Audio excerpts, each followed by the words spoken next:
Welcome to Old City Radio, live from Yerushalayim. David HaMelech, King David says, Ivdu et Hashem b'simcha. You have to serve God with joy.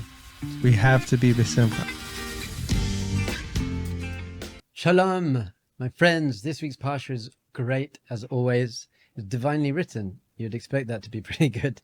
And we see about the brachas. This week, Yitzhak is giving brachas. He thinks he's giving them to Esav, and really he's giving them to Yaakov. And this is Yitzhak and Yaakov's moment. Like Abraham and Yitzhak, they had the Akedah. That was their moment of just being deeply connected to each other. And this is Yitzhak and Yaakov's moment when he's going to give over the blessings, the bracha. And we really need to understand what is a bracha. The word Baruch, I speak to many people, and I'm like, do you know what Baruch means? And most people say it means blessed. And I'm like, what does that mean? Baruch atah Hashem, Elokeinu melech haolam. Blessed are you, Lord our God. What does it mean? What does Baruch mean? I actually spoke to a guy, 27 years old, and very secular, and he knew a lot. So I said, what's your story? How do you know so much? And he said, well, when I was about 18, I became religious. And from the age of 18 to 24, I was completely religious, learning Gemara in yeshiva, black hat, brachas, everything. And I said to him, okay, so you obviously, you made brachas when you're religious. And he said, yeah, of course I made brachas. And I said to him, well, what does Baruch mean? Because he had told me, at 24 he stopped being so religious. By 27 he'd lost it all. So I said to him, well, you said so many brachas. What does Baruch mean? So he said, blessed. And I said, so what does blessed mean exactly? And he said, holy. It means holy. And I said, that's kadosh. Kadosh means holy. What does Baruch mean? So he said, Baruch, it means, grateful, acknowledgement. And I said, no, that's hodaya. So then he said, Baruch, you know. So I said to him, yes, I do know. You don't know. You don't know what Baruch means. So if you don't understand what Baruch means, then the reason you're not saying blessings now is because when you were saying them, you have no idea what you were really saying. So we have to understand Baruch has a few meanings. One of the meanings of the word Baruch is to bring down. We actually see it in last week's Parsha.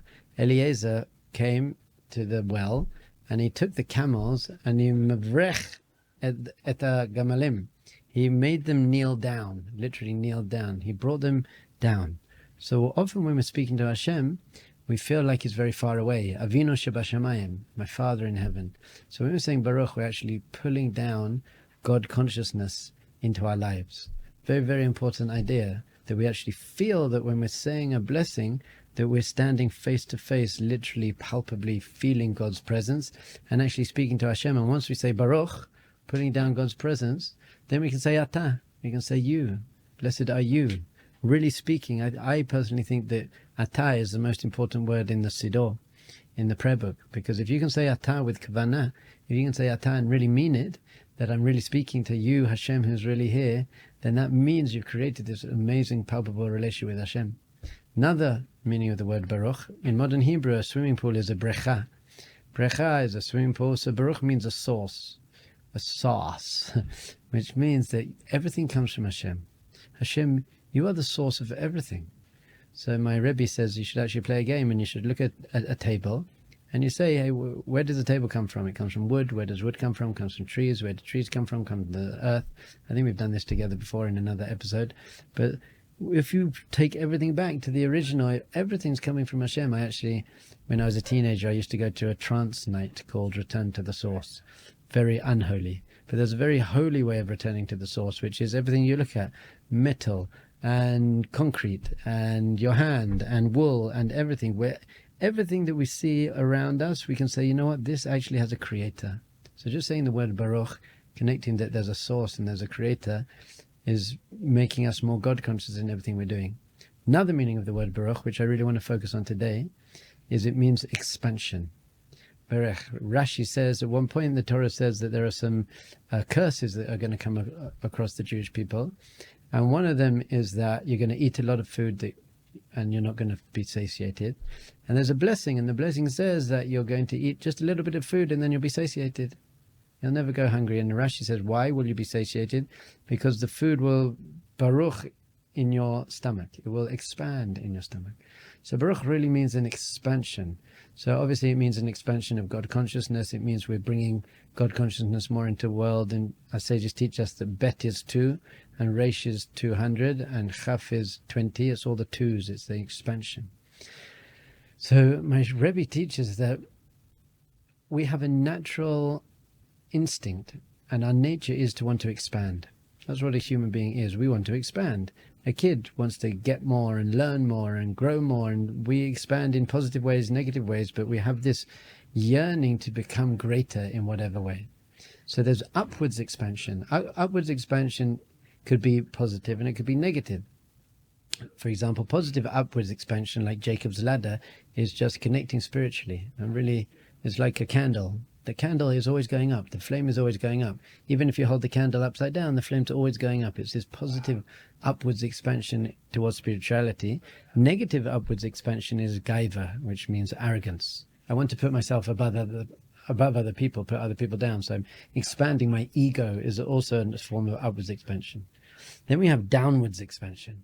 Downwards expansion also has a holy side and a not so holy side. Either downward expansion can mean taiva, which means physical craving. I just want more money and more food and more stuff in the world.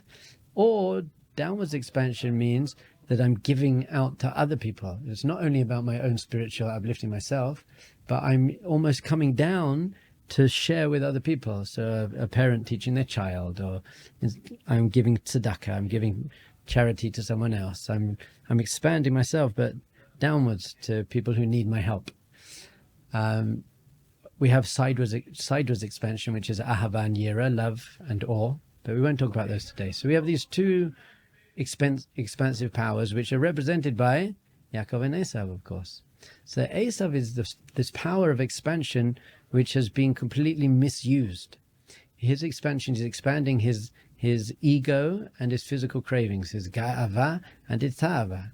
And that he just wants to become big, big, big, more food, more fighting, more death, more women, more, just take over the world. Like some people that we're dealing with at the moment, actually. But Yaakov, his expansion is spiritual. He just wants to go upwards. I want to go spiritually upwards. And we spoke about this yesterday, that he also needed to learn to have some downwards expansion to get out of his tent. He was sitting in the tent the whole time to actually come out into the world and give to other people. So really this is the battle that we're fighting at the moment with these two forces of world domination. Who's going to be dominating the world? I think people aren't quite grasping yet that the battle that's going on in Israel at the moment really is the battle of these two powers of world dominion. Is darkness and evil going to take over the world? Or is light and good and God consciousness and kindness going to take over the world? And so that's what we're really focused on. So this is what the brachas that Yaakov was giving, that Yitzhak was giving Yaakov, was to help him expand in the right way, expand in a holy way. Make sure that your expansion isn't selfish and your expansion isn't negative and unhealthy, and make sure most of all that your personal expansion doesn't limit other people. There are some people who kind of take over the room, and they walk in the room and they've taken over all their energy in the room, and they expand so much that there's no space for other people. So Yitzhak saying to Yaakov, I want you to expand, but expand in order to include other people. We don't say, if you don't believe what I believe, I'm going to kill you. Let's kill everyone, the infidels. People who don't know what I believe, I'm going to expand and crush them all. We say the other way. We say we want to expand to bring everyone into the light, to help everyone else reach their potential. You've been listening to Mastering Life. Like, subscribe, hit the notification bell, and share it with all your friends.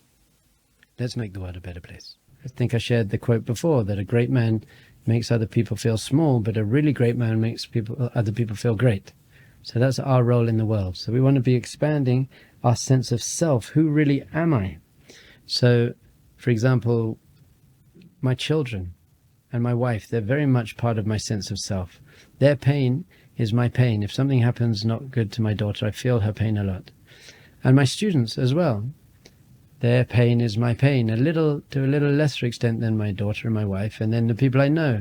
The further I go out in my circle of acquaintances, the less their pain affects me, and the more their joy affects me.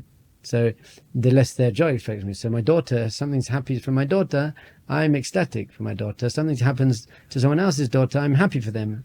So the more you're identified as someone, the more you can feel their pain and enjoy their joy.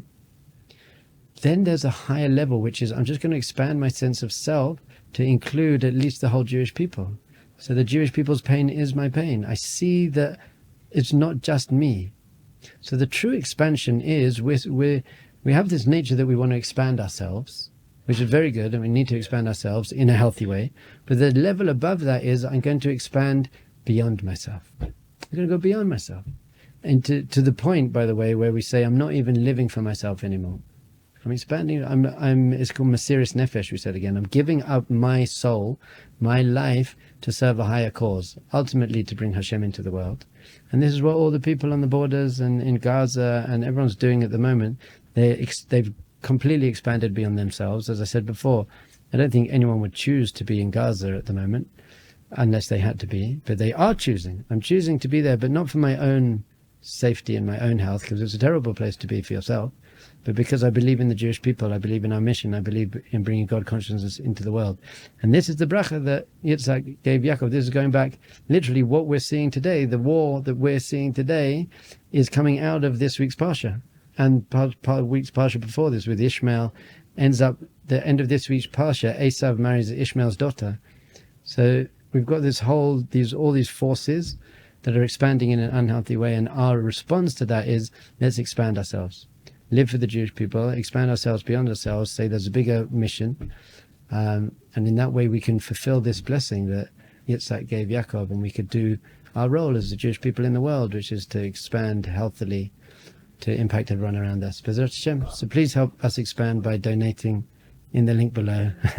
I'm good at getting those ones in there. And let's expand our love and our generosity to everyone who needs it. Bezrat Hashem, good Shabbos. Thank you so much for tuning in to Old City Radio. Hope to see you again very soon.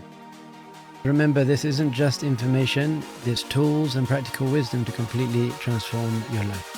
Faces International, thank you very much.